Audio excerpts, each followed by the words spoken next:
America's silent service had just been handed an order that sounded like a death sentence.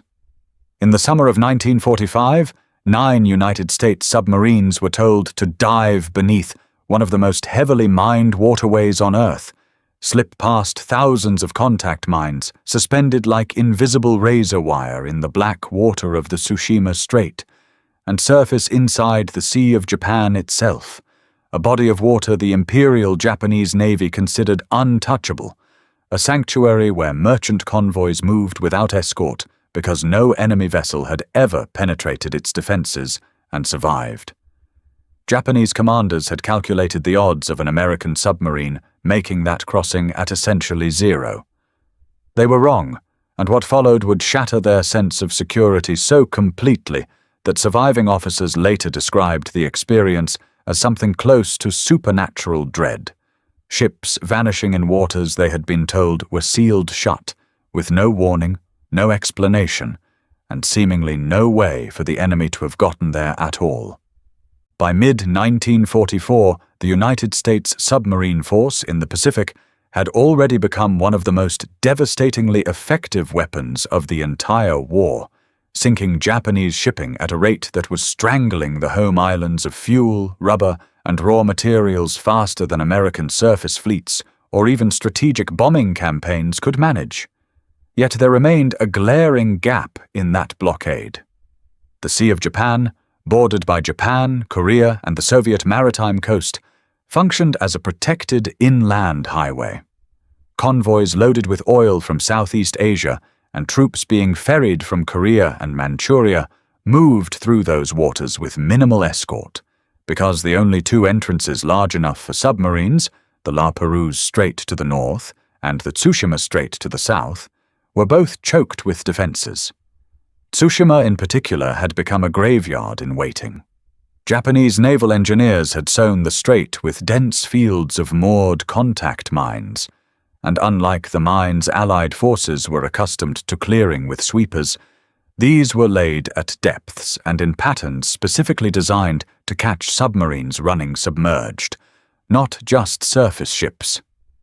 Early in the war, American submariners who got too close to the strait simply vanished.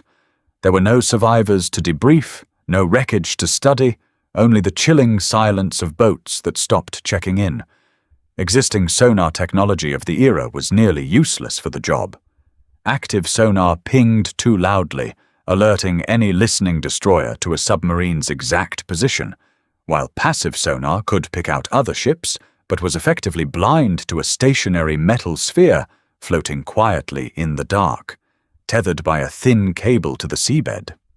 Command after command studied the problem and reached the same grim conclusion, that pushing submarines through the strait was not a tactical risk, but a near-certain death sentence, and so for years the Sea of Japan remained off-limits, a frustrating blank space on the map of America's otherwise relentless submarine campaign.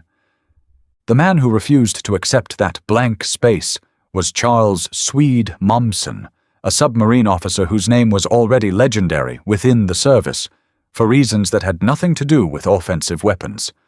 Mommsen had made his name in the 1930s by inventing the Mommsen lung, an emergency breathing device designed to help trapped submariners escape sunken boats, and by helping develop the diving bell rescue techniques that saved the crew of USS Squalus after it sank during sea trials in 1939. He was not, by temperament, a man who accepted that a problem had no solution simply because everyone agreed it didn't.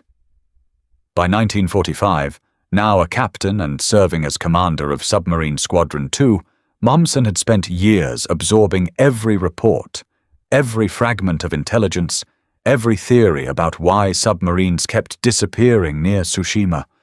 What set him apart from the officers who had written off the Sea of Japan as a lost cause was his refusal to treat the mine threat as a single, unsolvable obstacle. Mommsen had become fascinated by emerging research into frequency-modulated sonar, a relatively obscure technology that some scientists believed could do something conventional. Sonar could not, paint a detailed picture of small stationary objects in the water ahead of a submarine without the giveaway ping of active sonar systems already in fleet use. Most submariners considered the technology unproven and frankly bizarre, a laboratory curiosity rather than a combat tool. Mommsen saw it differently. He saw, in this strange and barely tested equipment, the one thing that might finally crack open the Sea of Japan. Before Mommsen's idea could be tested, the war had already delivered brutal proof of just how lethal the strait remained. Submarines that attempted unauthorized probes near the minefields reported terrifying near misses, mine cables scraping audibly along their hulls in the dark, the kind of sound that submariners described as a screech no man forgot once he'd heard it. Crews who survived such encounters came back shaken, describing it as feeling blindfolded inside a room full of tripwired explosives. Command was forced to confront an uncomfortable truth, that conventional methods of detecting mines, whether visual lookout periscopes, listening for cable noise, or simply trusting old charts of minefield boundaries, were wildly unreliable and had already cost lives. Meanwhile, the strategic picture grew more urgent by the week. Intelligence indicated that the Sea of Japan had become one of the last safe shipping lanes left to the Japanese war machine, a critical artery for oil and troop movement at a moment when Japan's resources were collapsing everywhere else. Every month that lane stayed open meant fuel reaching the home islands, meant soldiers redeployed to defend against the expected invasion, meant the war dragging on longer with more Allied lives at stake. Commanders who had previously dismissed Mommsen's untested sonar concept now found themselves with fewer alternatives and mounting pressure to act. Early experiments with the new equipment, designated FM sonar, were frustrating and inconsistent. The system produced ghostly, hard-to-interpret returns, and operators trained on conventional sonar had no instinct for reading it. Some officers nicknamed the readouts Hell's Bells because of the eerie bell-like tone the system emitted when it detected an object, a sound that could mean a mine, a rock formation, or nothing at all, and crews were terrified of trusting their lives to a machine that even its own operators didn't fully understand. The pressure built toward a breaking point. Either this strange technology could be refined into something reliable enough to bet 9 submarines and their crews on, or the Sea of Japan would stay a Japanese sanctuary for the rest of the war.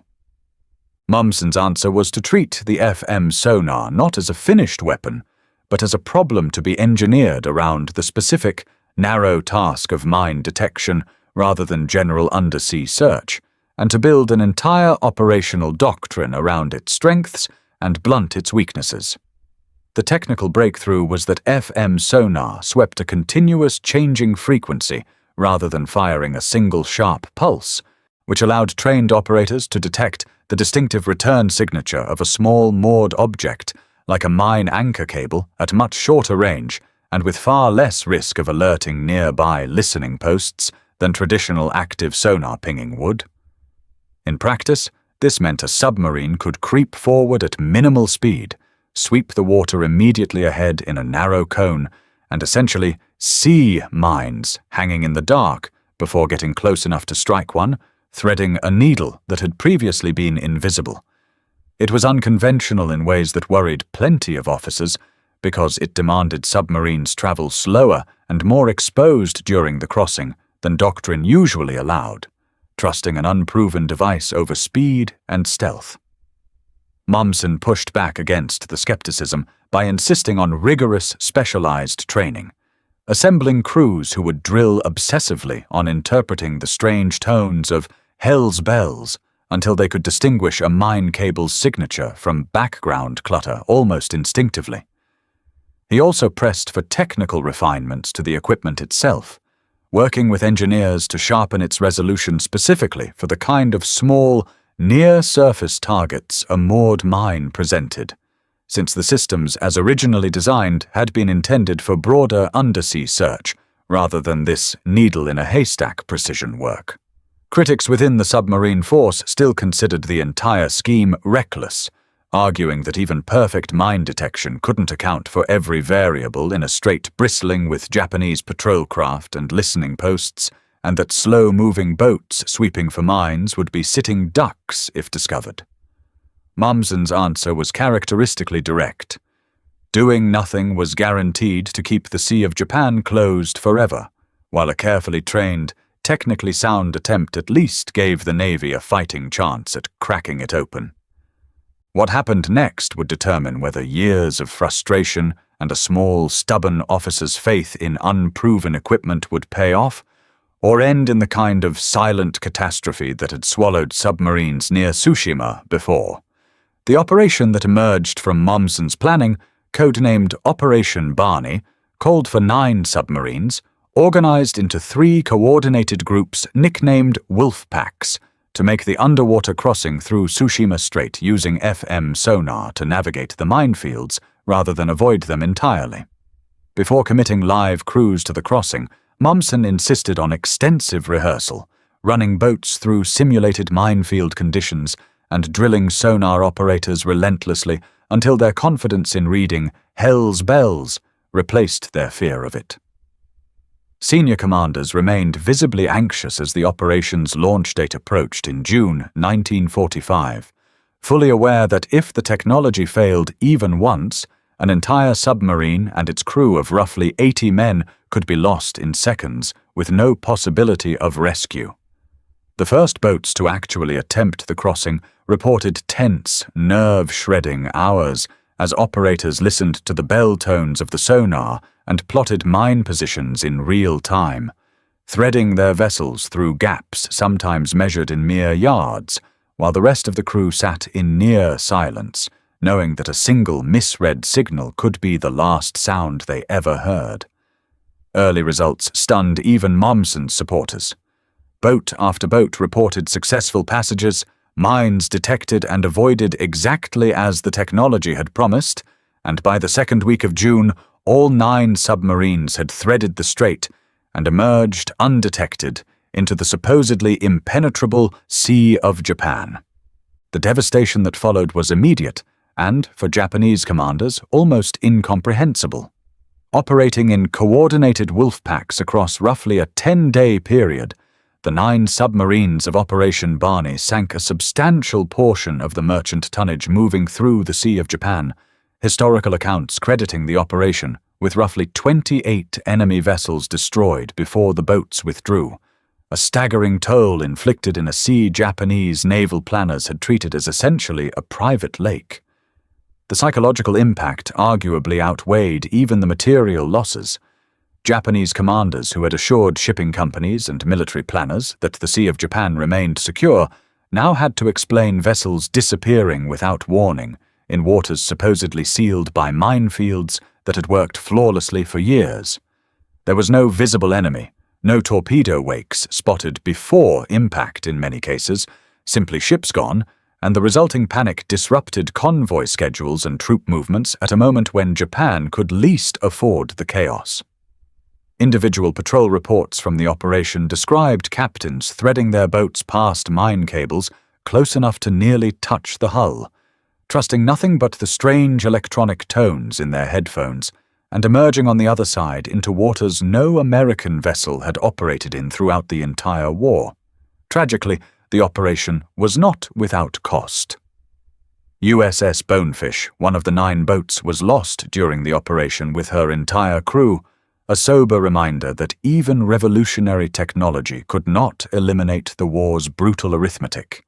Yet the fact that 8 of 9 submarines completed their mission and returned, after years of believing the strait was effectively a wall, represented a transformation in undersea warfare that rippled far beyond the immediate tonnage sunk. In the aftermath, FM sonar technology and the mine evasion doctrine pioneered through Operation Barney influenced submarine tactics well beyond the Pacific theater, demonstrating conclusively that minefields, long considered an absolute barrier to submarine operations, could be defeated through a combination of specialized technology and rigorously trained crews rather than simply avoided. Mommsen himself continued to be regarded within the submarine service as a relentless problem solver, whose career, bookended by the life-saving Mommsen lung early on and the daring success of Operation Barney near the war's end, embodied a particular kind of innovation rooted not in flashy weaponry, but in solving the unglamorous, deadly problems that stood between sailors and survival. The operation closed out the war as the only sustained American submarine offensive ever conducted inside the Sea of Japan, and it stood for decades afterward as a case study in how unconventional thinking, applied with discipline rather than recklessness, could crack open a problem that an entire navy had already decided was unsolvable. Stories like Operation Barney rarely get the recognition of the battles fought by surface fleets or the bombing campaigns that filled newsreels. Yet they reveal something essential about how the Pacific War was actually won, through the stubbornness of officers like Swede Mommsen, who refused to accept that impossible was a final answer, and through the courage of submarine crews willing to trust their lives to technology barely out of the laboratory. If you want more stories of the quiet innovators and forgotten missions that shaped the outcome of the Second World War, make sure you're subscribed, because history's most remarkable victories are often the ones nobody was watching.